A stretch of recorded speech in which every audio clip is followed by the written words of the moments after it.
Welcome to the Two Blokes Chatting radio show on 94.7 The Pulse. Music, interviews, news, and, well, two blokes chatting. Now, here are the two blokes. Well, it's a great thrill, as it always is, to welcome this bloke, the 12,095th player to play VFL of AFL football, the 203rd Brisbane Lions. He wears the number 11 at the Lions. Lincoln McCarthy, welcome to the Two Blokes Chatting radio show. Thank you, Neil. Thanks for having me. It's great to have you on board. Now, I've got some bad news for you, and that is that now that you've been on twice, you are now officially a friend of the program. So I wouldn't put that on your resume if I were you. Yeah, well, if you're saying that, then I'll be invited to the Christmas party if that's the case. Absolutely, no doubt in the world. We'll let you know, and you're more than welcome to turn up. Rob Shout, of course. Now, Rob apologises that he can't be here, unfortunately, because of your schedule. We weren't able to get all three of us in a row, so you've got me for the next few minutes to have a chat. Now, first things we should get out of the road, because I think we spoke to you a little while ago, maybe on Rob's program, about that mark you took at the end of the game in 2019 to do something that we needed to do to get near the top of the ladder. You're becoming something of a last-minute expert. Last weekend, the Lions needed 1 point to sneak into the top four, and you were the man again. No, certainly not an expert. Just everyone's capable of grabbing the ball and chucking it on their boot. So did you know that you only needed a point? Yeah. I literally just found out 20 seconds before we had a stoppage in our forward 50, and Lockie Neal said to me, he goes, "Link, we just need a point." And then, the ball sort of started leaving our 50. It was in dispute a little bit, and then Brandon Starcevic picked it up, drew a defender to him, and handballed it to me, and I just sort of kicked it in the vicinity of trying to get a goal or a point. And it just snuck in behind the point post. So we were really fortunate. And then we just had to keep it in our half, and Charlie took the mark and put the icing on the cake. So it was a crazy sort of a game. We were up by already 30 odd points, and to be cheering after just kicking a behind was something quite surreal, but obviously it allowed us to get in the top four, so we're really fortunate. And I guess the thing with a top four situation, in the past couple of years you've made the top four, you've had that week off, and then you've been fortunate in 1 year to win and have another week off. Going straight into finals footy this week, that must make a bit of a difference. Yeah, it's really exciting, I think, and I guess we've got some momentum that we've built up over the past few weeks. We've had some solid performances, and before that we had a bit of a lull in our performance and our effort, so that to roll into it straight away is quite exciting. And I think it's the way we like it. We like to get back out there pretty shortly and get to work, and we're pretty excited for what's to come this Saturday night at Adelaide against Melbourne, which is also unusual, but something we're really embracing. Well, it's funny because I was saying to you before we started this conversation, I actually saw you guys playing against Melbourne at Greater Western Sydney Stadium. So everything's possible this year. Yeah, it is. Obviously, it's disappointing for Melbourne that they can't have a genuine home final, but that's how the last couple of years have been. I'm excited. I'm from South Australia, so all my family and friends and whoever else is interested in going to the game can get to the game. Yep. And watch us play, which is something they haven't really been able to do this year or the year before that. So, from a selfish perspective, I'm really grateful that I can get a lot of family and friends to the game, and they're really excited as well. So as we record this, we're recording this on Thursday afternoon, so we better put a time stamp on it. Have you guys actually started the travel yet, or are you heading down soon, or what's the story there? No, so we had our main training day today here at Brisbane, and tomorrow early afternoon we fly down to Adelaide, so we just got to go in and into the Gabba and do a captain's run and a team meeting, and then we go home for a couple of hours, say goodbye to the family just for a couple of days, and shoot down to Adelaide and hopefully come back with a win. That'd be the ideal scenario, but we know Melbourne are a brilliant side, so we've got a good challenge ahead of us. Well, as a supporter sitting on the outside, in fact, I was sitting in the front row on the wing, so I had an absolutely ideal spot to watch the game, that game we talked about. Half a game, you guys would be overwhelming favourites. The other half of the game, you'd be thinking, then, this is going to be terrible. I guess you can look at it and say we played really well against Melbourne and therefore, or you could say we played really badly against Melbourne. How much of that review comes into this week, or is it just too far back in time to worry too much? A bit of both. We obviously know that our brand does stand up against them, but only for a half is what we could show. I think it was around 12 when we versed them last. So, we obviously, footy's a 4-quarter game. You need to be able to produce your brand of football for 4 quarters if you aim on winning the game. But I think they were able to step it up a level as well, and that was something that we couldn't really buffer at the time. And they just got some really good, strong momentum. And it becomes a bit of a cycle. If you're not getting enough pressure around the ball, you're then not getting it forward. We couldn't test their defenders. Their defenders were able to mark the ball on us a lot. And the opposite going forward, if we can't pressure their entries inside 50, then their forwards are getting a really good look, and their midfielders were getting on top. So it was just a bit of a cycle. We just lacked urgency and effort in that second half, and that's something that we've rectified at least over the last 3 weeks. I think we've showed great effort and pressure, so hopefully we see a different type of game come Saturday night than we did round 12. Yeah, because it's a difficult assessment, obviously, but compared with going to the finals last year, which was a really weird year, and the year before, all 3 seasons top 4, how do you see the side in terms of its development and their capacity versus the other sides? Are you more confident this year, or how do you feel about the way the year has unfolded? In terms of our side? Sorry, in terms of your side, yeah. Yeah. We think we're in a fantastic position. We think we've been in obviously good positions over the last 2 years by finishing top 2, which has been a great achievement from where we were. But at the same time, this year, whilst we've only just snuck into the top 4, we feel like we're in the best shape we've ever been. So, but yeah, we think we're in a really positive shape, and we've got some great momentum going into finals. So we just have to keep approaching each game with the right mindset, and we think that's going to be enough to produce some good footy. Excellent. Well, 2 players that have obviously turned up this year. I mean, there's been other players come through. There's been some great young kids coming through, but 2 that the media keeps talking about. And since Rob and I pretend to be part of the media, we should ask the questions. There's a big fella who stands not very far from you when the ball is being bounced. His name's Joe Danaher. There was a certain amount of, this bloke, he's shot, he's gone physically, played every game and kicked a goal in every game, I think, this year. What sort of impact has someone like Joe Danaher had in your forward line? Yeah, he's been great, and obviously we all know he's a freakish talent, and just lacked the ability to get his body on the park the last few years. But this year's been great for Joey to be able to play a game. Obviously, kicks a goal every game.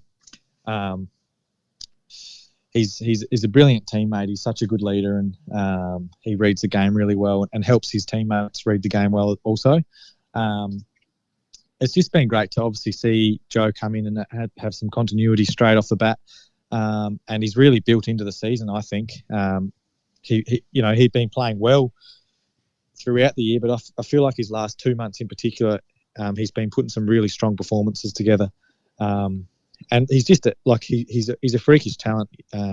He can do it on the ground. He can snap the ball so well. He can kick it 65 metres. He can sit on people's heads. He's just a handful for a defender and a brilliant teammate, and brilliant bloke, to be fair. So we're super fortunate to have Joe on our side. And a little piece of trivia, the last player who kicked a goal in every game of the season was Joe himself in 2017. Correct. I was going to say it's an Essendon player. Yeah. And the other guy, and obviously we broadcast into the Geelong region. There's a fella who's come and he's got the locker next door to you at number 12 with Nakia Cockatoo. Great to see him in so many ways a parallel to how you were when you got to Brisbane. Body breaking down quite frequently at the Cats, and has been able to find his way to the side. That's an exciting development. Yeah, it's been awesome to see. Obviously, I was probably a pretty strong advocate for Nakia to come up here and change things up as it's been able to work well for me personally. Grueling time when you get back-to-back injuries consistently, and you just begin not to enjoy footy. So it's been great for Cocky Nakia to come up here, and it took him a fair while to get some continuity this year and throughout the preseason, but he definitely showed signs in patches throughout this year, and he's timed his run beautifully, to be honest. He's brings so much energy and passion to our side. He puts great pressure on the opposition. and he's to be honest, he's just building into it as well at the moment. So we're hoping he can continue to provide that spark for us come finals time. Yeah, no. His numbers, they might not look like much, but the pressure and the presence he puts and he provides for us is huge. But obviously it doesn't get seen on the stat sheet as much. Yeah, because living in a town like the one we live in here, there's a little bit of a leaning towards the Cats, as you can imagine.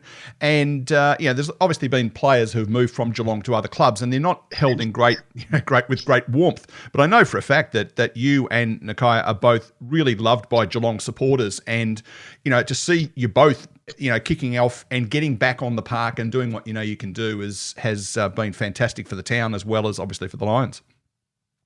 Yeah, it's obviously, every player that, loves footy just wants to play footy. Yeah.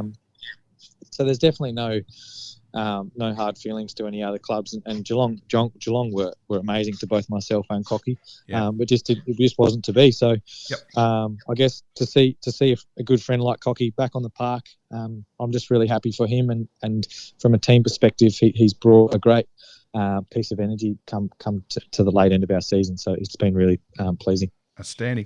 Well, one thing, if we wouldn't mind just for a few minutes before we let you go, Link, one of the things that gets talked about is this end of season review where players learn their fate, if you like. And we don't want to talk about the Lions. We're not talking about any club in particular, but just the process. Let's suppose we're talking about a club that finishes the season at the end of round 23 and, they play on, let's say, Saturday afternoon, and at some stage soon afterwards, the end of year review occurs. Some players end up leaving the club. Some people are offered contracts, whatever it is. Can you walk us through what that process looks like? Yeah, I imagine it's a little bit different for every club, and every player's circumstances are also quite different. But I guess if there's, the reality is there's always a chunk of players at a football club that are going to be leaving, and a chunk of players that are going to be arriving come via the draft or via trade. It is a pretty anxious time of the year for a lot of players, and we're all going to be there at some point. I guess you've got sort of anxieties around whether you might go somewhere else, whether you're going to be at the club, or is this it for my career? Mm-hmm. So you've got to start looking at other jobs and things like that. So there's a lot of anxiety built up and a lot of, I guess, worry. I guess you're concerned about your teammates that might be in that situation. So obviously you become best mates with these guys who you've played with for a certain amount of years, and you just want the best for them. So you don't want them to be told, that you're now not required. I guess that's the polite way of putting it. But it's an anxious time of the year, but the reality is hopefully it's a time of the year that can also provide opportunity, for a player that might either be leaving, finishing up, or a player that's arriving also. So normally they get told at the end of the year what's happening, but a lot of the time these players generally sort of have a bit of a gut feel and can see the writing on the wall, come that last month, maybe even longer anyway. So I guess the positive around all this nowadays is that there's such a great support staff around players, and they get kept in the loop. Clubs keep players in the loop as best they can, whether or not that player is going to be kept around, or it might look to be moved on or whatever. So there's a really good support package around those guys from a well-being and career perspective. So that's the positive, yeah. But I guess the difficult chats are still they're still going to be had regardless of that support. But it's something that I guess we're all getting well prepared for, and we know it's going to come at some point. So that's just the life of the game. I guess it doesn't matter what job you're in. You have an annual review, don't you? And it may or may not result in you moving on to somewhere else. But I think that the other component of it is, okay, team A, whatever it is, and player A, B, and C have been told that they're not going to be renewed and they're going to either have to retire or be moved on or just delisted. How do the rest of the players find out about that? Is there an announcement, or how do you find out about teammates that are not there anymore? Yeah, well, sort of two different ways generally. Sometimes the player likes to get on the front foot, send a big group out. We have a big players WhatsApp group. Yep. And sometimes, when a player decides he's either retiring, moving on somewhere else, or he's no longer required at the club, they might send a big group text out to all the boys. Mm-hmm. Sometimes I've had players call just about every player on the list to say what's going on, whether they're moving clubs or finishing up. But sometimes it's just a message from the club, basically to say, this player has been moved on. We thank him for his services, blah blah blah. Yep. So it comes in from a club perspective or either a player's perspective, depending on how they want it to be done. Sometimes it's a hard time to talk to people, I guess. I imagine. But yeah, and I guess one of those ways. Often it happens when you guys are on holidays, because it doesn't happen necessarily immediately. You've gone on your break, and then someone makes a decision in the the list management team that says, actually, we don't need player X anymore. And I guess you find out sometimes on holidays. Yeah, it is. It's to be honest, it's at the end of every year, it feels really strange when you hear of someone that's leaving that you'd be really close with for a certain amount of years. It just feels really weird, and you feel like they're irreplaceable. But the industry, and without sounding insensitive, the industry and the clubs and games, they just move on so quickly. Yep. It just seems so brutal at the time, but you come back to pre-season and then you've just got all these new guys, and it's just, it sounds funny, but it's sort of out with the old, in with the new, and it's rejuvenating at the same time, but you miss those guys as well. It's just it's a really strange time, but it's just the reality of it. Yeah, absolutely. Well, Link, it's always great to have a chat, and hopefully that conversation is at least 4 or 5 weeks away in terms of how your season has gone. Not that conversation, but how your season has gone, and planning for your next hurrah next year at the Lions. But it's been terrific having a chat to you at such an important part of the season as you go into the finals. Thanks, Neil. We'll look forward to our next chat, and all the best. Thank you very much. And let's see if we can't at least get a Brisbane Lions Geelong grand final to keep the other bloke happy as well, because he'll be happy with that. Yeah, well, it could be on the cards. You never know. Thanks, Link. Link McCarthy there from the Brisbane Lions. This is the Two Blokes Chatting radio show.